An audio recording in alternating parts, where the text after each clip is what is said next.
Today, I'm going to be sharing about authentic relating and teaching a little bit, but I want to make this interactive as well.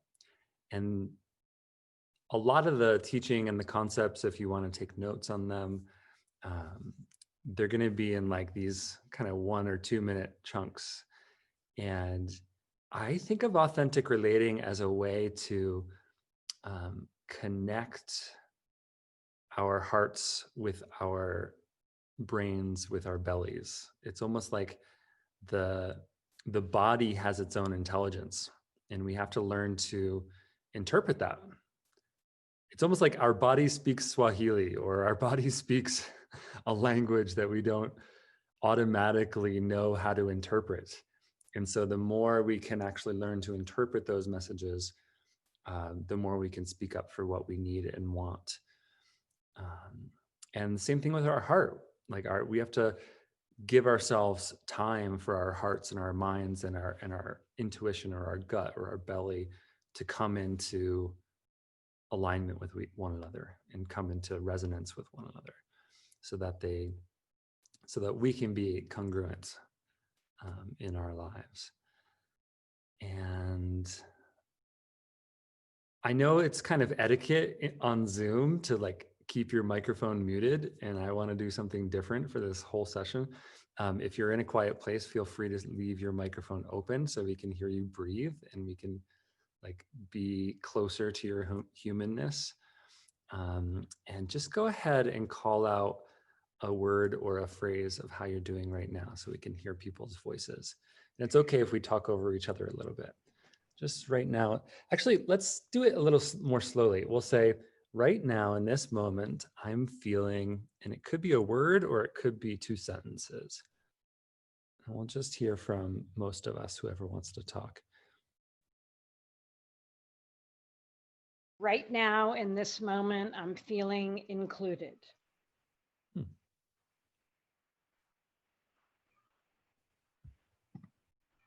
Right now in this moment, I am feeling restful.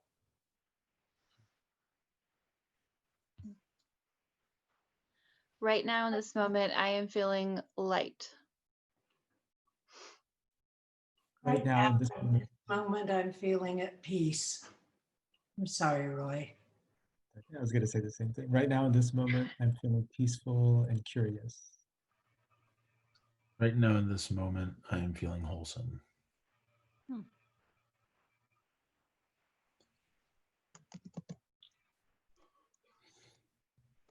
Right now in this moment, I'm feeling connected and vulnerable.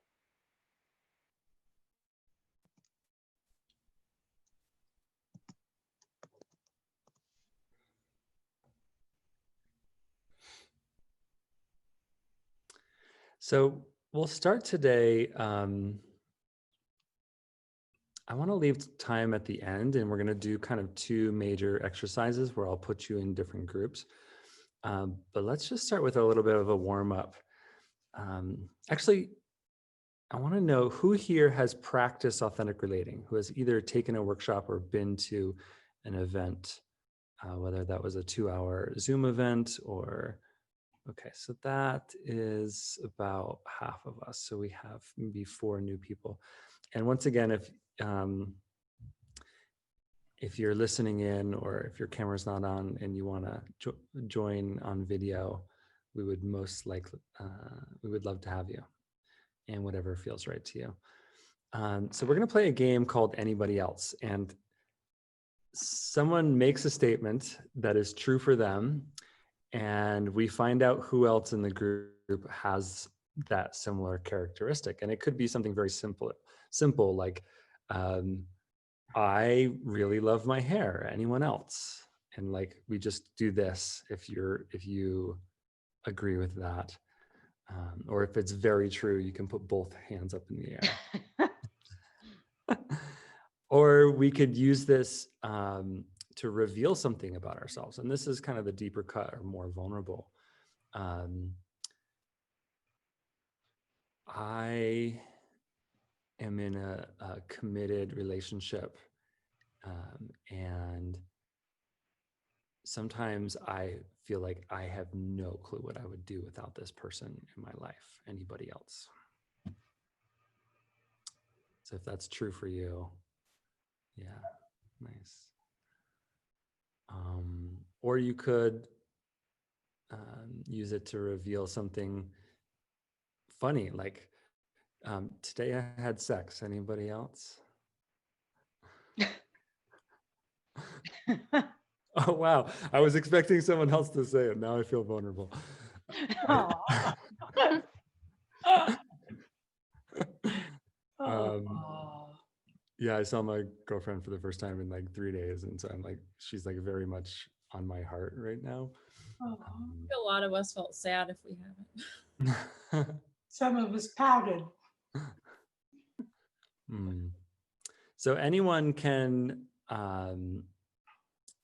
share something and then say anybody else.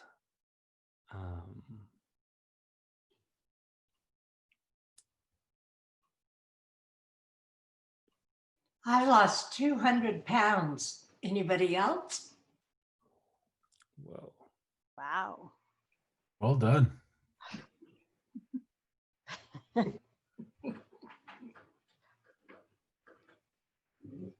Today, I felt like socializing in person, but didn't fully have the energy. And it was raining. Anybody else?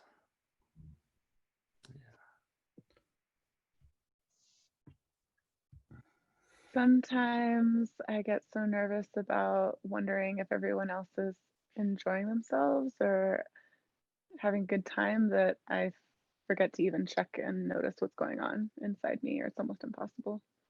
Anybody else? And if it's partly true for you, you can kind of make this motion.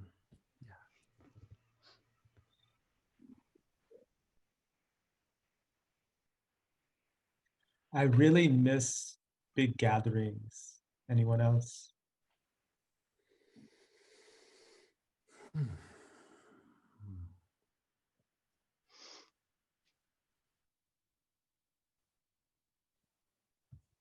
I'm pretty sure.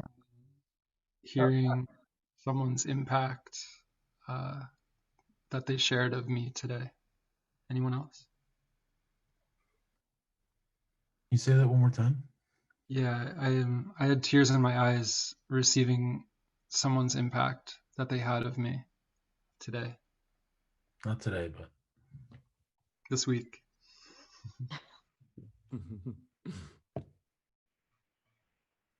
I miss hugging my friends. Anybody else? Yeah.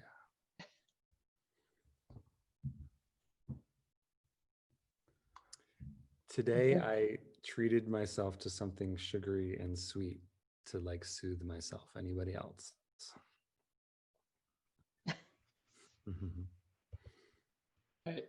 I often feel like the best version of myself. Anybody else?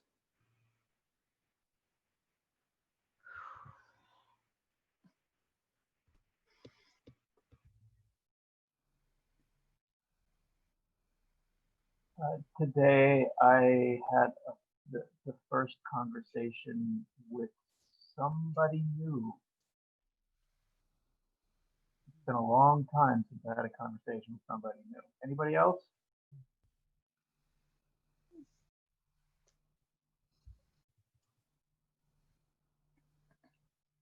I feel so curious about Allison's background and like her her love of Star Wars or whatever it is. Anybody else?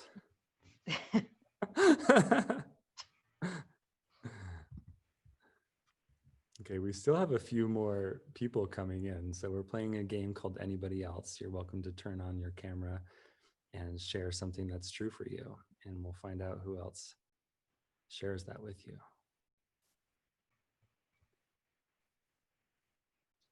When I get stressed out, I like to eat cheese, and it makes me feel better. Anybody else?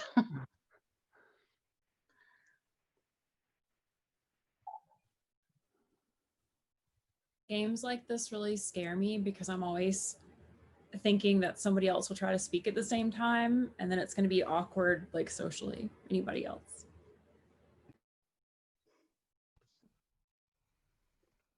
I'm wondering if Allison can make the castle run in less than 12 parsecs.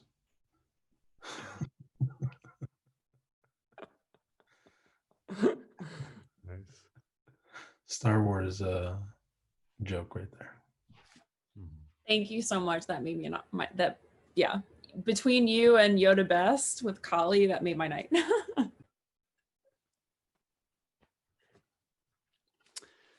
right, one or two more.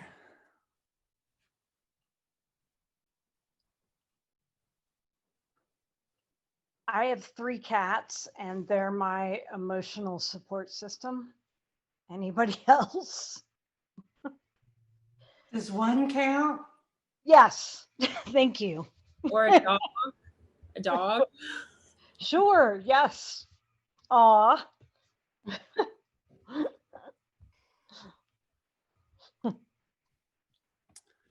Cool, let's all take a breath. Raise our hands. Oh, we have the puppy. Nice.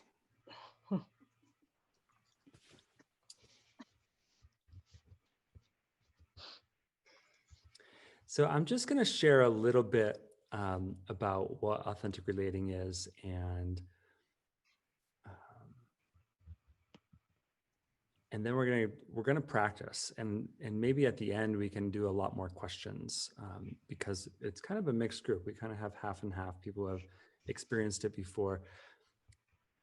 It has a very interesting origin. So authentic relating really came about out of the personal growth world as a way to really be seen, heard, and felt, and have these really awesome, intimate experiences with anyone, not just someone that you were, romantically attracted to, or not just someone who was a best friend who, has been in your life for 5 or 10 years. It was really developed as a method for going really deep into the intimacy of friendship and the intimacy of like really seeing, feeling heart to heart, eye to eye, soul to soul. Actually, the original authentic relating community was called Soul to Soul. And so since then, it's had a few iterations. The person who was leading the last session, a good friend of mine, Sarah Ness, she popularized the authentic relating game night. And starting about 8 years ago, it spread all over the world as a way to build community, as a way to really get our needs met as humans, to really be able to create friends after, when we're young. It's like our friend group naturally comes out of school or college. And as adults, like, how do we make new connections?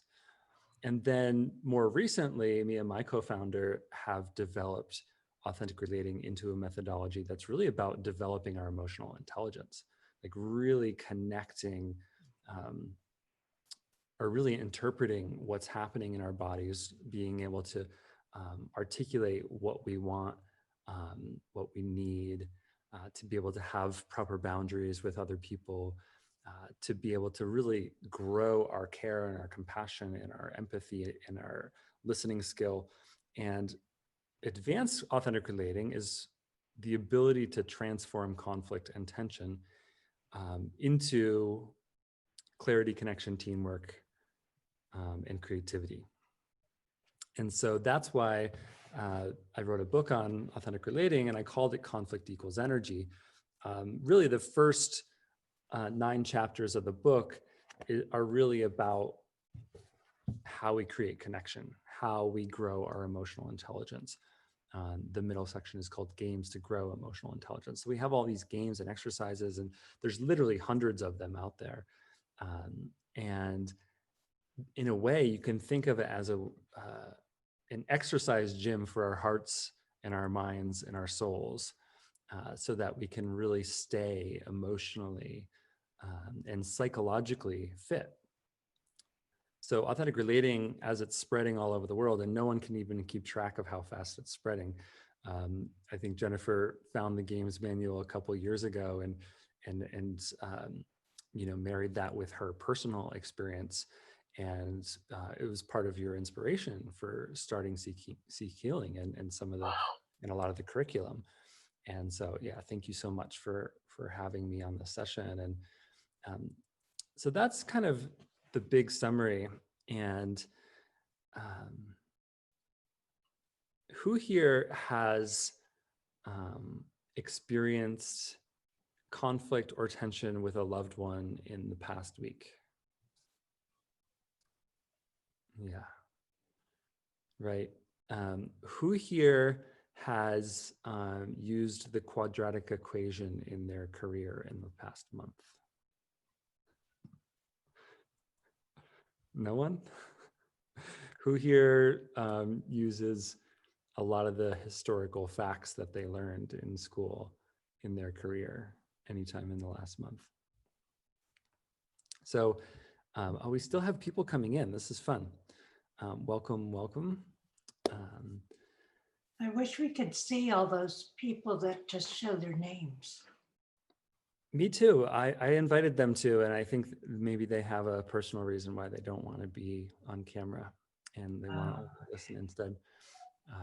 But yeah, once again, if you're just coming in, you're welcome to be on camera. We'd love to see you. This session is going to be interactive and have some exercises. And I'm kind of finishing a description of authentic relating in a way that's kind of making fun of our educational system, but with great love. Like we learn so many things in school growing up. And the thing that we really need education on, which is how to be a human being, how to have emotions, how to maintain mental health, how to stand up for ourselves, how to have proper boundaries with other people, how to have healthy relationships. We don't seem to have a lot of education around that in our mainstream schools. And I believe that emotional education is an idea whose time has come. Like it's going to be 10 years from now, it's going to be everywhere. And authentic relating, it just happens to be a very advanced curriculum. We were just, a couple of years ahead of the curve, but now there's all of these things popping up all over the place that do many quite similar things. And so that's why I wanted to write this. Well, and then I'll tell you a little bit more about the history. So it's mainly just been workshops. There's dozens and dozens of workshop leaders around the company, around the world, hosting these weekend trainings in both circling and authentic relating. And that's the main way that it's spread in the last 12 years. And it's just starting to spread much more quickly because of Zoom, because of now that it's online. And I wanted to write the book because it has literally a full authentic relating curriculum. There's 30 different tools that you can apply to your relationships right away. And also all of the concepts and teachings we've developed. So it's a full curriculum. And so with that description, I want to get into it a little bit more, but does anyone have a question or comment before we kind of go into the exercises?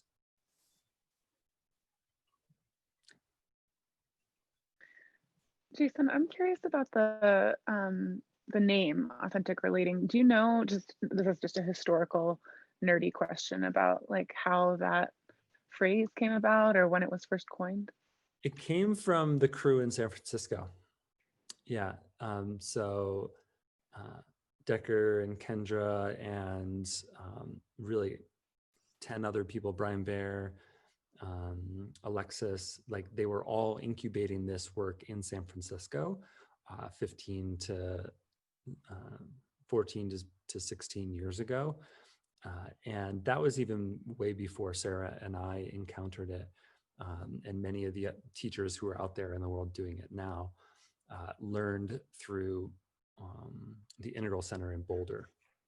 And so starting about 10 years ago was when it was being taught in Boulder, and there was all these different courses that most of the teachers learned at. And so what I think of as authentic relating is how to tell the truth without blowing up your relationships. In other words, both words are really, really important. It's not just like giving a truth bomb and walking away. It's not just about authenticity. It's about our ability to share what's true for us in a way that creates, deepens, and deepens our relationships, right? In a way that is honoring of the other person. So, yeah, thanks for that, Jennifer. Any other questions or comments before we kind of go more interactive? I had a quick question. You were saying like there's a crew in San Francisco. Is that like the Circling Institute here? Is that what you mean? Guy Sangstock was one of the founders of Circling. And so Circling and authentic relating are kind of like cousins.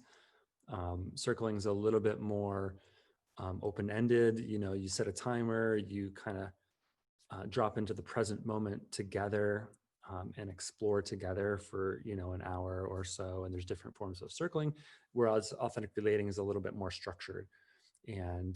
But both of them are about the present moment, right? You let the past, it's like putting aside the past and letting the future take care of itself and coming right here, right now. And that's why the first game that we often teach in authentic relating is called the noticing game. Or right now I notice, you know, my legs are crossed and my toes are a tiny bit cold, and I'm enjoying myself talking to you, and I'm wanting to hear more from you, right? So it's like I'm literally narrating my experience right here, right now, in the present moment, as a way to bring myself more present. And I'm allowing myself to be surprised by what comes out of my mouth. So once I put us into groups, we'll do a little bit of the noticing game, and we'll do some sentence stems. Yeah. Anyone else have comments or questions before we do some of that?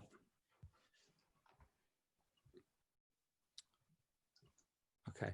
I have a little bit of a challenge, William and Jennifer, because I don't know if these people who don't have cameras are active and want to play or not. So, Mary Ellen, Marta, Margaret, Alejandra, Lydia, can you put in the chat if you want to play? You'll be in a group of 3 or 4.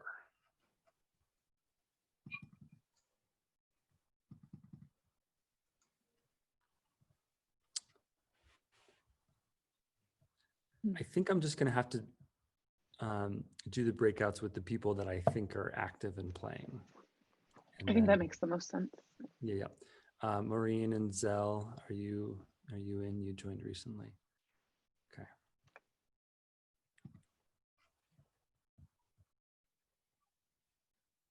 Recreate. Jason, I have a question for you. Yeah, please. So in the book that you wrote, Conflict versus Energy, do you talk about like emotional intelligence and like how you define it and kind of the scope of it and that kind of thing? I more talk about how to develop it. The book is very, very practical. You know, there's academic books on what emotional intelligence is. And I think it's kind of ironic in a way, because this book came out 27 years ago, I think, Emotional Intelligence, Dan Goleman. And there's a lot of talk about it, but there's not a lot of methods that directly know how to exercise it. So that's what I think authentic relating is good at. And it's almost like we stumbled upon this, or like the community just found this over time. People would come to an authentic relating game night, you know, and they'd be happening every week, or there'd be, you know, sometimes we would have multiple circling events every week. People would come, and in a matter of a couple months of practicing, they would recover from social anxiety. They would, you know, have a lot more success creating the kind of friendships that they wanted to create. They would feel more empowered. They would really be able to like have the support that they needed to go into the world and give their gifts more. And people were just growing like crazy. And there was all these ideas about what it was. And so that's how it developed really organically through several dozen teachers inputting into it over time. And so how I define emotional intelligence is very simple. It's like, it's what we call wisdom. Like we know what to do with the information in our bodies. Like if our gut is tensing up, we know what to do with that information, right? If we feel reticent or shy about something, like we know how to ask for what we want. We know how to navigate. You know, advanced emotional intelligence is really being able to transform conflict and tension into clarity, connection, or teamwork. Like if you think of a leader in the world who you really admire, they're able to transmute these situations into healing when there could be conflict or could be strife. Mm-hmm. Yeah, I really like that two-part definition, the part about like wisdom and responding to your body and communicating and just getting your needs met through communication. Yeah, and then like conflict resolution. Like my understanding of emotional intelligence in general, I think both of those things definitely apply. Mm-hmm. And for those of you that are more interested in knowing more about the book itself, I just put a link in the chat to Jason's book, both the Authentic Relating website, and that leads you to the Kindle and paperback, or you can go directly to the Amazon and get the Kindle and paperback. Mm-hmm. Yeah, on our site we have the what is it? Yeah, it's the PDF version. If you want to read it on it. Oh, cool. I'm trying to figure out the breakouts, but it's a little more complex than normal. Does anyone else have a question? Let's see, Alejandro is not playing. Move them over here. Brian.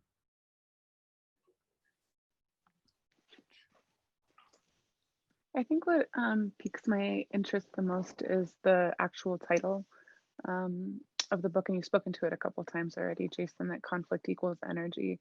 And I don't really know that this is a question, more that I'm just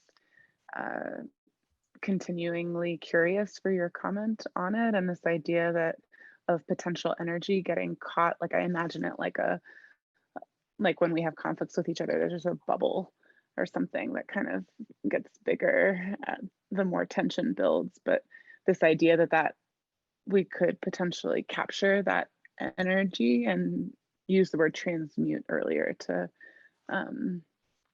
create something with that energy, feels just really exciting to me. Mm-hmm. Yeah, it came when I was on an airplane.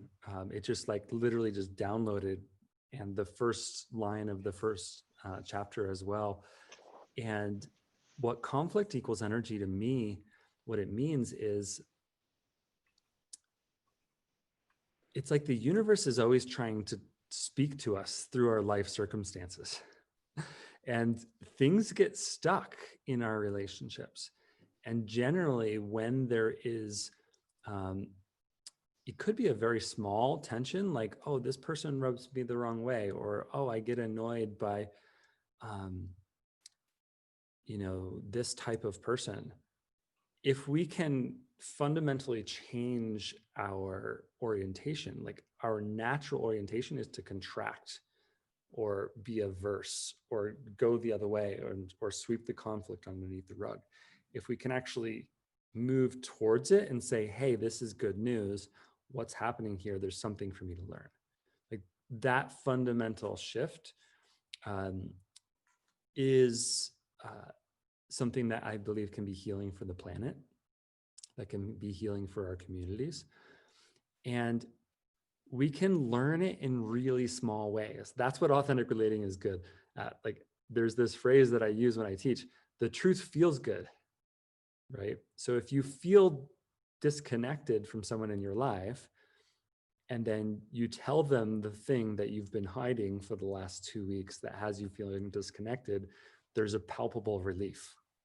So to me, that's what that relief is. Conflict equals energy. It's like, oh, I told the truth, and now my system, my emotional system feels, it feels unstuck. So it's almost like we get emotional indigestion or emotional constipation when we don't speak our truth. and so anytime we can turn these normal everyday things into like, for instance, if I'm just annoyed by the way one of my colleagues communicates with me, and I have the tools. Thank you for asking this question, Jennifer. This is a good prompt. Are you guys with me? Yeah. If we have the proper tools, we can bring up these small things like, oh, I get annoyed every time this person communicates in this way. Like, I can set context with them, like, hey, I want to have a conversation with you about this, right? And then we can actually bring that out into the open, and both of us can be learning. Instead of it continually being swept under the rug, and like, eventually that's a colleague that, you know, I'm polite to, but I don't really like them anymore, you know? But if we actually share the annoyance, it could be the beginning of a friendship.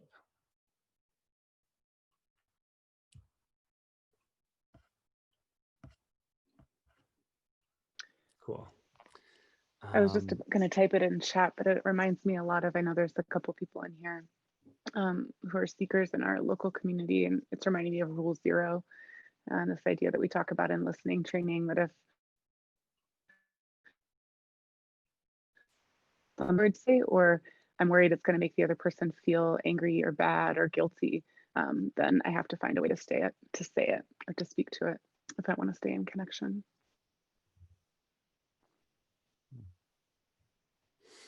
Nice. Okay, I have us in groups of 2 or 3, although, let's see, Squirrel, is that person here? Oh, yes, okay. Yes. Nice. Move to 2, move to 3.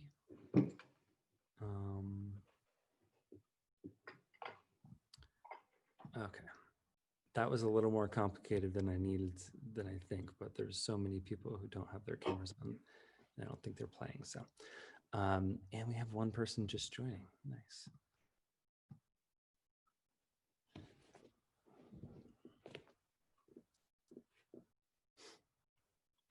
Okay, so we're gonna do a series of sentence stems. Natasha, if you're just joining, please turn your camera on if you wanna be put into a small group.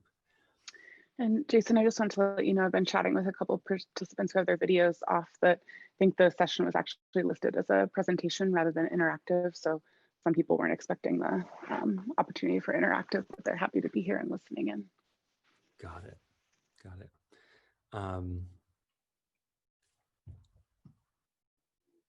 I'm looking to you, Jennifer, for guidance, because I could totally teach for the rest of the time, especially if there's 1 or 2 questions. Do you think I should try to give people an experience of it, or do you think I should keep going? We want an experience of it. I do. Okay. Anybody else? Yes. How about something short and then we can come back to teaching? That would feel good for me. Okay, great. So we'll be in groups of 3, and we're just gonna do some sentence stems. And the idea is to practice specifically revealing more of you. So these might be things that are vulnerable. It might be things that you don't often share with people. That will actually be one of the sentence stems. And the idea is that the more we can reveal ourselves, the more we can feel connected. The more we can give and receive emotional nourishment. So if you're new to these kinds of practices, I invite you to just lean into it and try opening up and revealing in ways that you wouldn't normally. And that can serve the rest of your life and the rest of your relationships. So the first sentence stem will be something I don't share with everyone is, and you're just going to speak 1 to 3 sentences, enough so people can really get a sense of you and what you're saying, but not more than 10 or 20 seconds. So an example of that is something I don't share with everyone is I feel so loved and supported by my housemates. Like, I live with 4 people, and I also really don't want, I want to be left alone sometimes. And sometimes I struggle with how to communicate, I'm in my own zone. I love living in community, and I love my alone time. So that's an example of, 3 to 5 sentences is okay, but you want to really keep your answer short. And then you'll all take a breath together and then just move to the next person. And you'll go around multiple times. And I'll put the second sentence stem I'll type it in once you're going to switch. Okay.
I wish that I did feel like doing it almost, but it reminds me of that poo.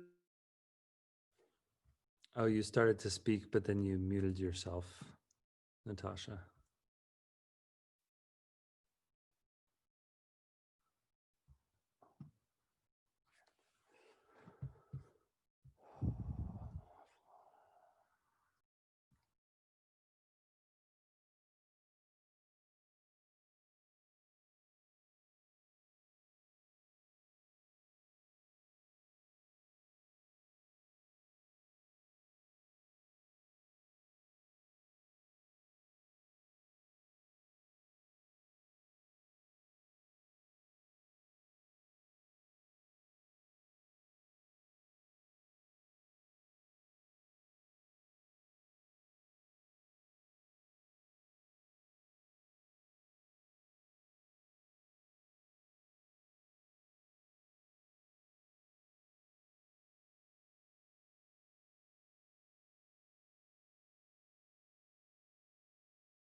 Jason, that was too short.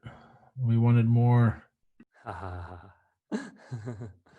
Yeah, can you tell me what was happening that you were liking? Well, I can speak for myself. I felt that it was the tip of the iceberg, because it was like it allows for that opening of the depths of oneself.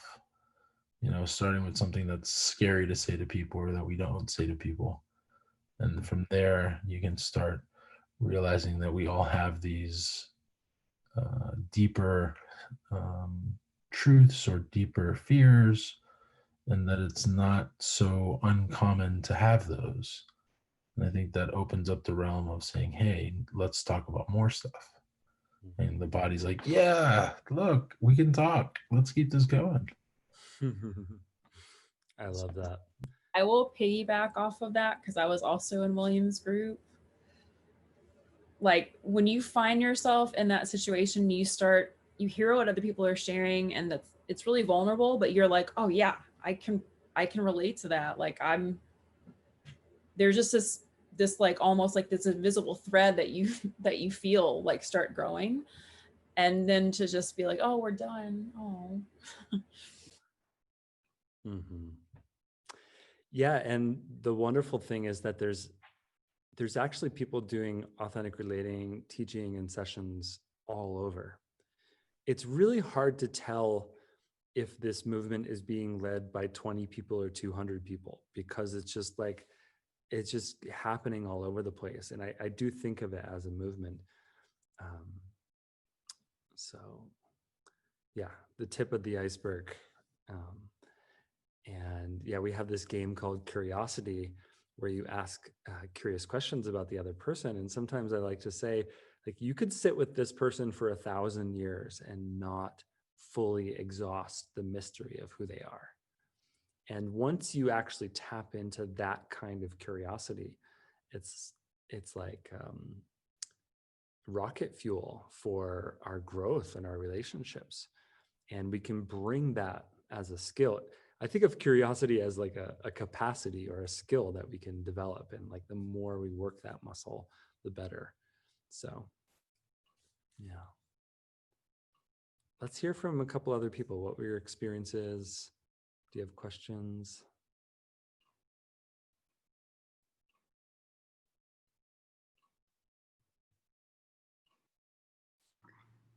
I would like to share.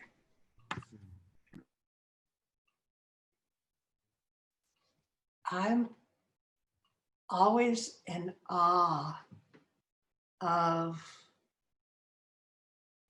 people's willingness to be open and honest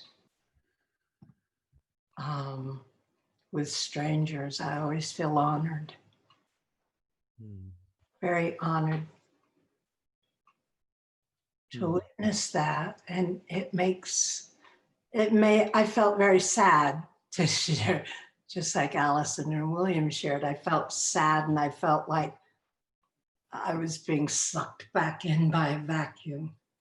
Felt very resistant to going back to the group because I wanted to share more with my group. I wanted to hear more from them. I said that wrong. I didn't necessarily want to share more of my story. I wanted to hear more of their story. And it was amazing that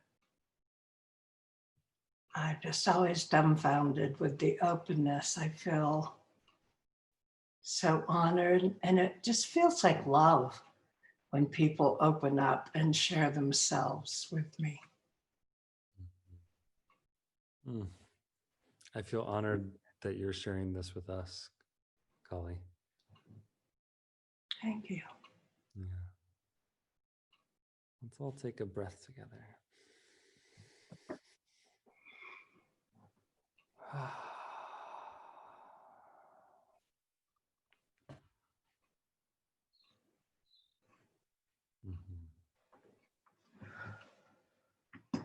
Can I share? Please. My partner and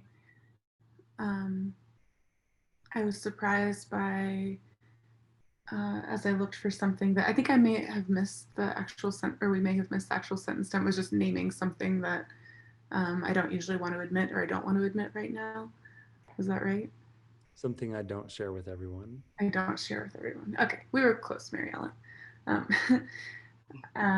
It was interesting in searching for what it was for me. Like what came up immediately was something I hadn't really had a chance to think about or process internally yet. And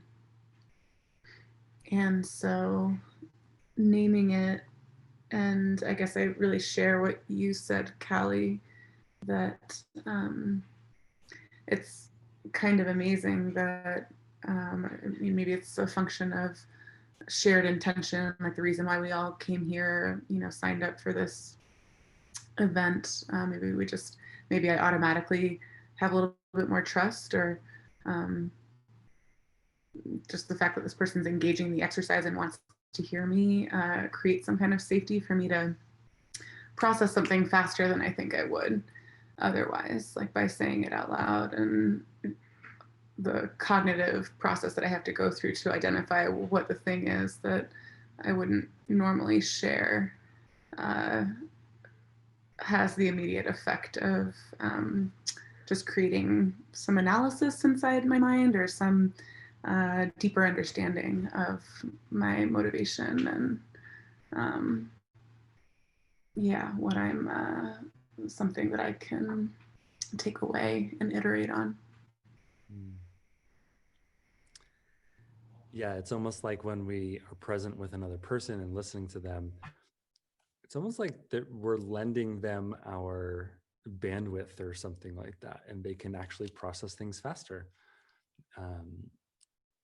It's funny that we use this word processor for the main computer chip in our phones or our computers, and in a way, our emotions really need processing as well. And the more attention and the more listening, it's almost like the more processing power there is. And that's why one of the themes of the book is how we metabolize and digest emotional energy, which is linked up with another person. And like good quality listening is actually what really helps us move through things. So I think you're pointing to that, Jennifer.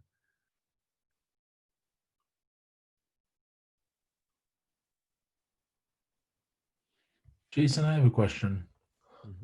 At SeekHealing, I think a lot of times we talk a lot about about really healthy, wholesome listening in a sense. What would be your take on what does that look like in practice a little bit? A lot of us, including myself, I've done a lot of the intentional listening and a little bit of the authentic relating. But I remember before I did all of that, I always thought I was a great listener, except I came to realize that I just was really good at giving advice and interrupting. But I was a good listener. I just wasn't a great listener. So I guess if that kind of prompts you to maybe give something on, on transitioning, or what to move towards, or. Yeah, there's actually a chapter in the book on listening and the different forms of listening. And, we've often heard this kind of idea of like, don't listen to respond, listen to understand, which I think is a pretty good teaching. But I think there's times we can listen to respond. I think there's a few different forms of listening. The problem is when we get stuck into one. If we're just listening to speak our point of view about what the person is sharing, then it's often felt as not in tune, not empathetic. It's not appropriate for a lot of situations, but it is actually quite appropriate, like if you're working on a project with someone, for instance, or with your colleagues. Listening to respond actually makes a lot of sense. And so the one you talked about, giving advice, this is also another really big default one. I don't know about you, but like as a man, you know, the men that raised me, like they would just instantly give advice. And so I lived a very long time in my life. And when I listened to people, I would listen in order to give them advice because I thought that's what they wanted. Right. And it's kind of this default mode that we get into, which is, and there's an unhelpful or unskillful way of doing that, which is to give advice without consent, which usually feels quite abrasive or a turnoff. But if we ask for consent, like, oh, do you want advice about that? And they say, yes, actually, that is good listening, right?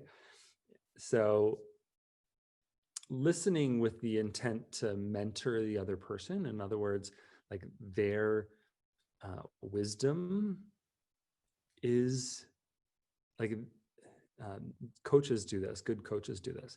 They listen in a way where they assume the other person can solve their own problem, and they're asking questions to help them find their own wisdom.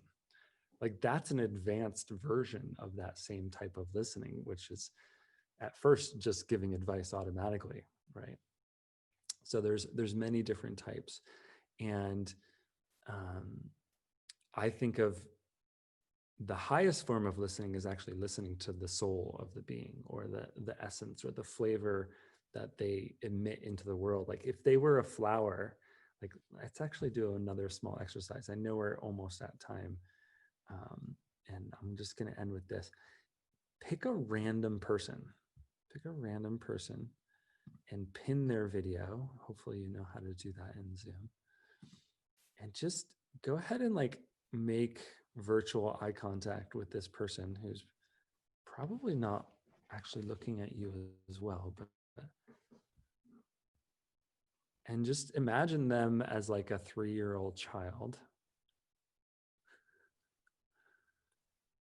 And imagine them growing up, and like there was a first time that this person learned to ride a bicycle. How do you pin a video? There's 3 little dots. You could also just hit speaker view and use me if you want. And you know, there was all these experiences in childhood that shaped this person, and then they went into adulthood and had to find career, and likely they've been in love, and likely they've had their heart broken, and probably even broken a few hearts themselves. And there's like, this person is utterly unique of all 8 billion people on the planet. And so listening at its advanced form is actually listening to the essence of the being. Or if this person was a flower, like what would be the fragrance coming off of them be? And I know that we'll come back to the group. That's a very short version of a much longer exercise that I like to do with people sometimes. I know that SeekHealing has a listening training. And I think of, you can listen to multiple layers at the same time. You can listen to the content of what someone's saying, and you can listen to their soul at the same time. That's advanced listening, or Jedi listening, as I like to call it. Oh, Allison and I love that.